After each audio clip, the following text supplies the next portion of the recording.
just broke a temple in Iceland. You know what weighs nothing? Nothing. Bye. Ready to rip!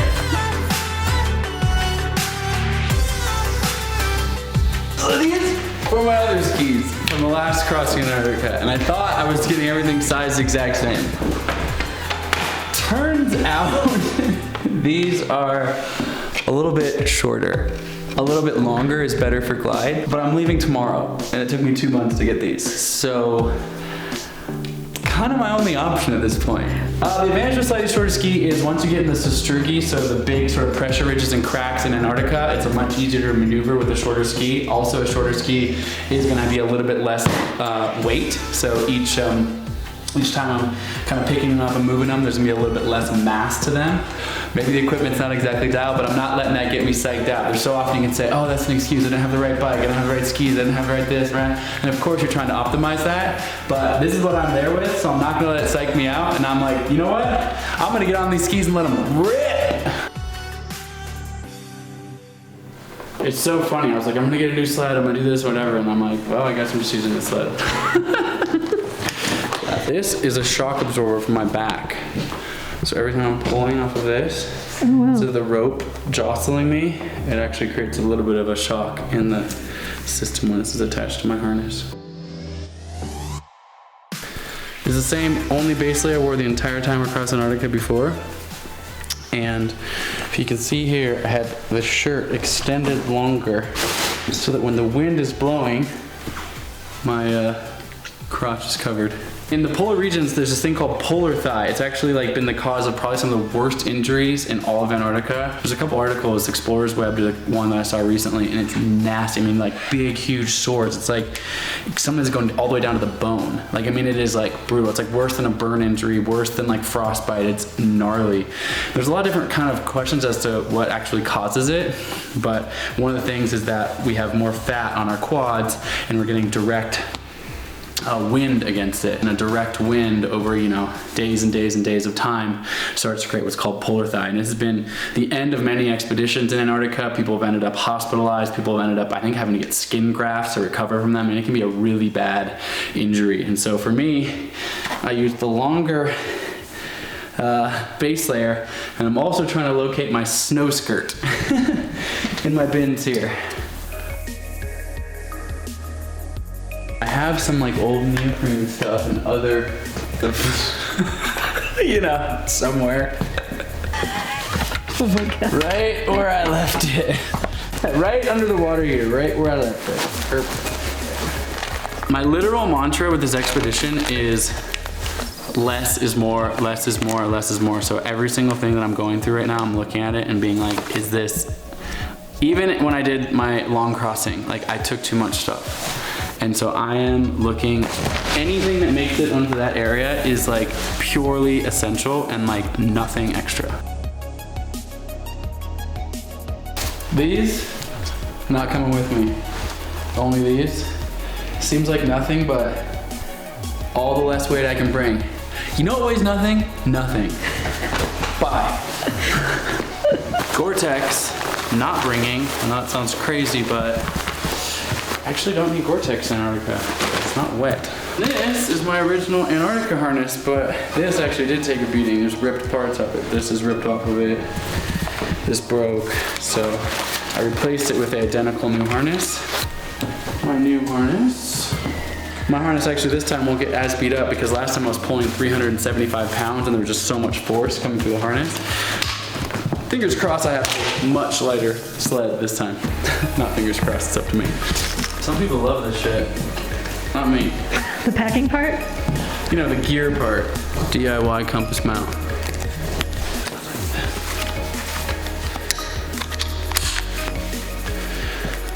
It's actually really good. People should use this as a compass mount. It's way better than that other one.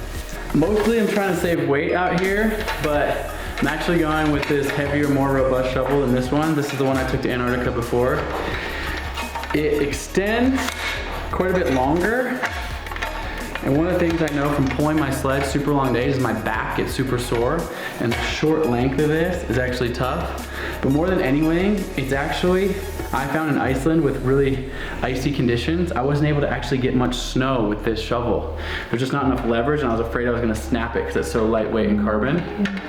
And so it's weird to say this, but I'm actually, in this instance, opting for something a couple pounds heavier because a shovel is one of the most crucial pieces of gear that you have out there, and preserving my back and my muscles is actually going to be important. Also with efficiency, this might take me 10 minutes longer to set up my tent than this, and time is of the absolute essence. Heavier shovel it is. I just broke a tent pole in Iceland. Because I got lazy and I set the tent up with directional wind perpendicular to the wind because we had so little wind and the storm turned. These tents like really need to be pointed in the right direction of the wind. Once they're pointed in the right direction of the wind, they're quite strong, but when they're pointed to the other side, the tent poles can easily break. I would never have made that mistake in Antarctica, and I was super diligent with it the entire time. In Iceland, I just let my guard down. I was like, oh, it's okay, there's no wind, we're good. And then the wind turned, and the tent pole broke. Tent pole breaks. I'm in my tent. It's now collapsed.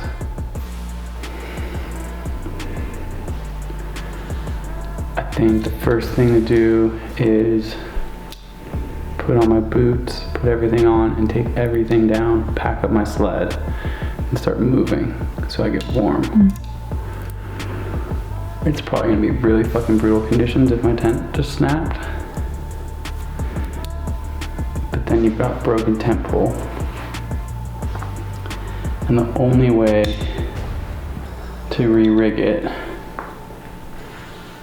is to run the string that runs through the tent pole, which you need warm hands for.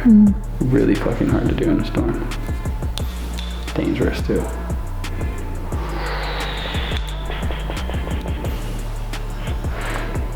So you have this extra link, which means you can fix it. But the only way to fix it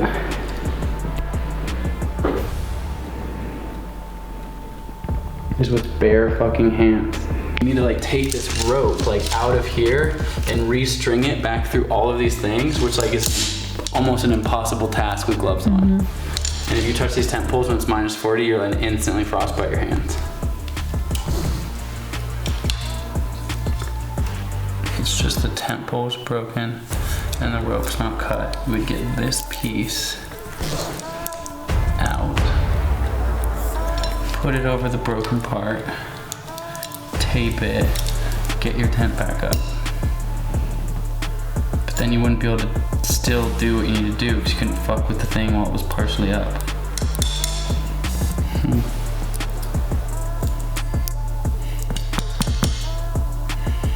The real answer is don't break your fucking tent poles.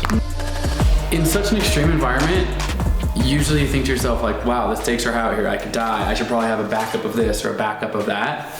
And what I realized in Antarctica last time is it didn't change clothes a single time. Once I found my system, the right pair of gloves, the right mask, etc., I used it. There's a couple things that I want to have backups of. Tent poles might actually be one of those few things, one extra tent pole. But generally speaking, I don't want any extras, and that's the biggest difference. I think I'll probably just in gear be down 20-30 pounds from when I started the Impossible First with, based on what I learned, what I used, what I didn't use. Testing out my different solar panels, it's actually a really cute, crucial piece of gear. One of the benefits of being in Antarctica, in Antarctic summer, is it's 24 hours of daylight.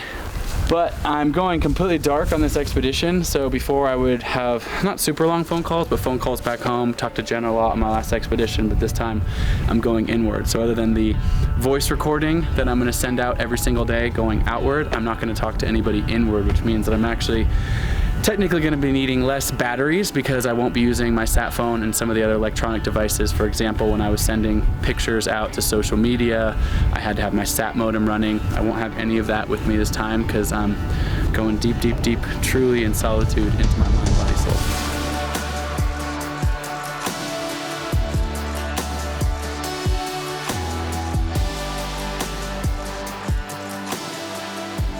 First, you put on the balaclava. Then you put on the hat. Then you put on the buff. Then you have it pulled up over the back so your hat doesn't fly off. And then you put on the mask. Ready to rip!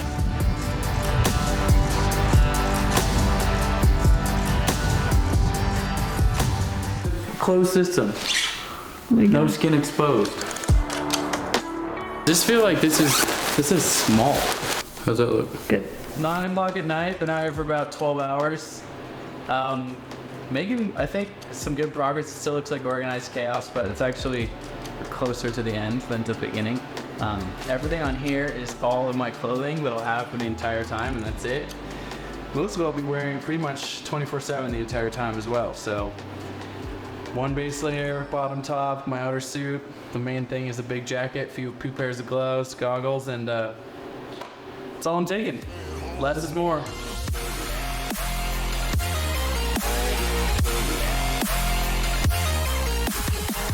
I mean, when you really break down this project, there's all sorts of, should you use this ski, should you use this tent, you know, how should you light your stove, etc. All this stuff matters, I'm not saying it doesn't, but at the end of the day, this project comes down to, can you go out on the ice and grind day after day, 15, 16, 17 hours pulling a sled, very little sleep, very little food, like can you just get your mind, body, and soul into that place?